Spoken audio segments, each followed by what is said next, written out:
Bonjour à tous, je suis Noémie, bienvenue sur Horizon Universe. Pile de novembre, quelques pépites ce mois-ci, c'est parti, parlons-en ensemble.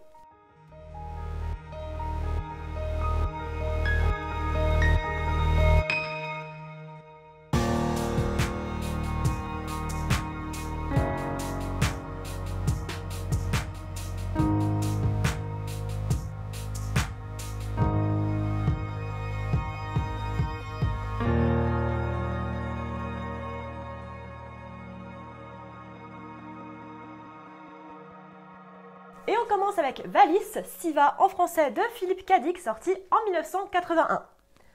Bon, alors, je sais pas vraiment par où commencer.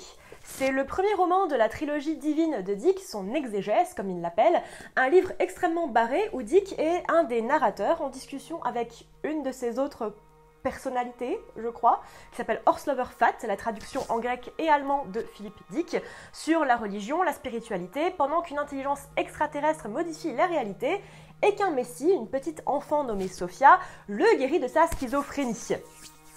Ouais, bon, vous avez compris, c'est un gros délire à ne pas mettre entre toutes les mains, mais une aventure sans aucune autre, croyez-moi là-dessus. Passons à quelque chose d'un petit peu moins barré avec la Transformation Trilogy No. 1 Dark Intelligence de Neil Asher, sorti en 2015. Comme d'habitude avec cet auteur, pas encore traduit en français.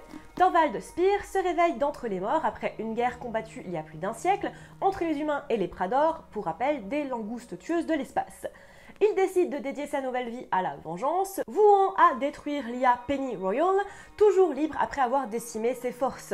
Il engage donc Isobel Satomi, une syndicate du crime, qui a conclu un pacte avec l'IA, la transformant en sorte de monstre trahissant Spear. Là, voilà, on est pile poil dans ce que j'adore avec Asher, du space opéra bien humain, bien violent, bien over the top, avec des personnages complexes et subtils, de l'action bien écrite et lisible, et toujours cette envie de plus. Vraiment, vivement la suite. Diamond Dogs The Turquoise Days, même titre en français de Alastair Reynolds, sorti en 2003. Ce recueil comporte 2 romans très courts d'une centaine de pages chacun. Diamond Dogs sur une équipe partant explorer une structure alien étrange et Turquoise Days sur les Pattern Jugglers, cette forme de vie aquatique qui transmet rêves et visions. 2 nouvelles extrêmement bien écrites dans la droite lignée des écrits de Reynolds. C'est horrible, c'est cruel, c'est fantastique, de la bonne et pure SF comme on l'aime. Embers of Wars No. 1, le titre est le même, Braise de guerre en français de Gareth L. Powell, sorti en 2019. Le vaisseau de guerre Trouble Dog a rejoint la maison des réclamations après la guerre afin de chercher la rédemption pour ses crimes de guerre. Son équipage, dont la capitaine Sal Constance, qui commandait une frégate médicale contre le camp, Trouble Dog, est envoyé pour sauver un vaisseau en difficulté. En parallèle, l'officier Ashton Child doit localiser la poète de guerre Ona Sudak.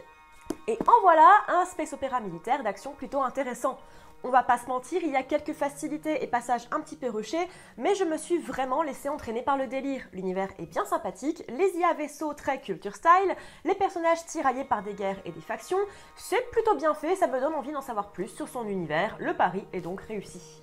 La suite des Stormlight Archives Oathbringer Part 2, Justicière, donc de Brandon Sanderson, sorti en 2017.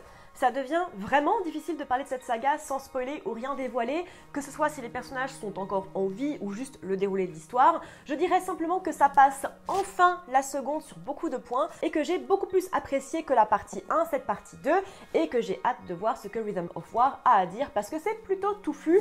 Mais enfin, il y a des choses qui avancent un petit peu, donc si vous vous sentiez un petit peu frustré à la fin de Justicière partie 1, continuez quand même. Carpe Jugulum du Disquare, le numéro 23 qui est pareil en français de Terry Pratchett, sorti en 98. Des vampires avec un Y, c'est plus classe, se sont invités dans le château du roi de l'encre et n'ont pas prévu de partir. C'est sans compter Weatherwax, Hogg, Magrat et Agnès qui vont devoir mobiliser bien plus que de l'ail pour les déloger. Encore et toujours un excellent livre, j'ai adoré tout le lore avec les vampires, j'aime beaucoup aussi les personnages des sorcières qui sont juste à mourir de rire, un excellent moment de légèreté dont on a tous besoin de temps en temps. Et on finit avec Fields of Fire de Marco Claus, le 5e livre déjà de cette saga.